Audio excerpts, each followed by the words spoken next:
হিংসা হয় না, আমি অনেক মাইর খাই মার থেকে, ছোটকাল থেকে মাইর খাই। আকাশে আজ ছড়িয়ে দি। ওরা শুধু যমজ বোন নয়, ওরা স্বপ্নের সহযাত্রী। ওরা হলো বিকেএসপির গর্ব, নীলাদ্রি বড়ুয়া নীল ও হিমাদ্রি বড়ুয়া সুখ। আমার গানের মালা। চট্টগ্রামের দুই কন্যা একদিন এসেছিলেন বিকেএসপিতে ক্রিকেট খেলার স্বপ্ন নিয়ে। তবে ভাগ্য জানতো ওরা খেলবে ঠিকই, তবে খেলার ধরন পাল্টে যাবে। 2020 সালে ক্রিকেট ট্রায়ালে আসা এই দুই বোনের উচ্চতা ও দৃষ্টিভঙ্গি নজরে পড়ে বিকেএসপির হকি কোচদের। তখনই শুরু হয় নতুন অধ্যায়, হকির মাঠে পথ চলা। মালা গো কুড়িয়ে তুমি নিও। সেই পথচলায় নীল হয়ে উঠেছে জাতীয় দলের ডিফেন্ডার, আর সুখ বাংলাদেশ নারী হকি দলের গোলরক্ষক। প্রথম যখন বিকেএসপিতে আমরা আগে ক্রিকেট খেলতাম, হকি তখন জানতাম না হকি খেলাটা কি। 2020 সালে আমরা বিকেএসপিতে ক্রিকেটে পরীক্ষা দিই। তখন রাজু স্যার আমাদের হাইট দেখে পছন্দ করে, পরে বলে তোমরা আসো হকিতে আসো। 2020 সালে প্রথম ব্যাচ নেয় হকি মেয়েদের, প্রথম ব্যাচে আমরা ভর্তি হই। বিকেএসপির নারী হকি ইতিহাসের প্রথম ব্যাচের দুই সোনালী তারকা এখন দেশের গর্ব। জীবনের প্রতিটি ধাপে একে অন্যের ছায়াসঙ্গী। আমাদের ভাগ্যটা এমন যে আমরা যে কোনো কিছুতেই, যেমন ছোটকাল থেকে স্কুলে, বিভিন্ন স্কুল, সরকারি স্কুলে পরীক্ষা দিয়ে আমরা দুজন একসাথে চান্স পাই। বিভিন্ন যেমন শিল্পকলায় আমরা নাচ গান শিখতাম, ড্রয়িং শিখতাম, আমরা দুজন একসাথেই চান্স পাই। এমন কখনো কোনো পরিস্থিতিই হয়নি যে ও আসছে আমি আসিনি। আমার সুরের ইন্দ্রধনু রচে আমার ক্ষণিক তনু। শুধু মাঠেই নয়, পড়াশোনাতেও তাদের সাফল্য ঈর্ষণীয়। দুজনেই এবার এসএসসি পরীক্ষায় পেয়েছেন গোল্ডেন এ প্লাস।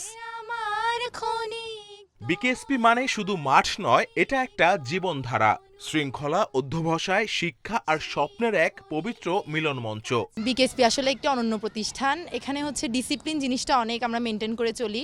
বাসায় থাকতে আমরা ঠিকমতো ঘুম থেকে উঠতাম না, দেরি করে এক এক সময় এক এক জায়গায় এক এক টাইমে যেতাম। বিকেএসপি আসলে এগুলো আমাদেরকে এই দিক দিয়ে অনেক এগিয়ে নিয়ে যাচ্ছে। আমরা এখন যে পরিবেশে খেলাধুলা করি, বাইরে কিন্তু সেই পরিবেশটা আমাদের নেই। দুই বোন দেখতে এতটাই এক যে শিক্ষক বা সতীর্থরাও মাঝে মাঝে বিভ্রান্ত হয়ে পড়েন। তবে বাবা মায়ের চোখে ধরা পড়ে ঠিকই কে নীল কে সুখ। যখন সবাই প্রথম দেখে তখন সবারই কনফিউশন হয়ে থাকে।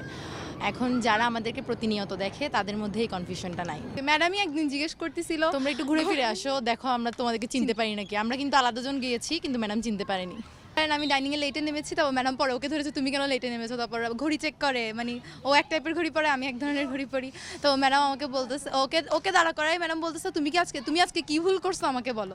তারপর আমি বললাম ম্যাডাম আমি আজকে ডাইনিং এ লেটে নামছি। তারপর ম্যাডাম বুঝতে পারে, তাহলে প্রথমেই ম্যাডাম ওকে ধরে বলে যে ওই আজকে কাজটা করছে। তারপর আমি পরে দিয়ে বলি যে না আমি করছি। তো ম্যাডাম বলে আমি তো ভাবছি তুমি মিথ্যা কথা বলতেছো। তাদের চোখে এখন একটাই লক্ষ্য, বিশ্বকাপ। এএইচএফ কাপ পেরিয়ে এশিয়ান কাপে জায়গা করে নিয়ে বিশ্বমঞ্চে বাংলাদেশের পতাকা ওড়ানোর স্বপ্নই এখন নীল ও সুখের একমাত্র লক্ষ্য। আমাদের ইচ্ছা যে এবারে এইচএফ কাপ সামনে আছে, এটাতে খেলে আমরা যেন হচ্ছে চ্যাম্পিয়ন হয়ে এশিয়া কাপ অংশগ্রহণ করে এশিয়া কাপে আমরা যেন কোয়ালিফাই করতে পারি ওয়ার্ল্ড কাপের জন্য। বিকেএসপির মহাপরিচালক ব্রিগেডিয়ার জেনারেল মনিরুল ইসলাম সবসময় এই মেধাবী ও প্রতিভাবান ক্রীড়াবিদদের পাশে থাকেন। তার নেতৃত্বেই বিকেএসপি হয়ে উঠেছে তারকা তৈরির সবচেয়ে বড় কারখানা। ছোটকালে হচ্ছে একদিন মোমবাতি আর ম্যাচ তো ধরাতে পারতাম না আগে দিয়াশলাই দিয়ে, পরে একদিন ধরিয়েছি, পরে হচ্ছে মোমবাতিতে আগুন, পরে একটা জিনিস, ছোট একটা জিনিস, তো ওইটা হচ্ছে মোমবাতির উপর ধরেছিলাম, গরম হয়েছে কিনা দেখার জন্য। ও কি করছে, ওটা আমার গালেই লাগাইছে, এই দেখেন এখন একটা দাগটা আছে। মা তো আমাকে কি বকা যে কেন তোমরা এটা করছো, গাল দেখো এখন কালো হয়ে গেছে। আজ নীল আর সুখ, আগামীকাল আরও কেউ। এই মাঠে প্রতিদিন জন্ম নিচ্ছে নতুন নায়িকা। বিকেএসপি শুধু খেলোয়াড় নয়, গড়ে তোলে ভবিষ্যতের বাংলাদেশ। সবসময় ঝগড়া করতাম, সবসময়। আর মা একজনকে থামাতো, বাবা একজনকে থামাতো, যে কোনো কিছু, এটা আমার হবে, এটা তোমার না, এটা আমার না।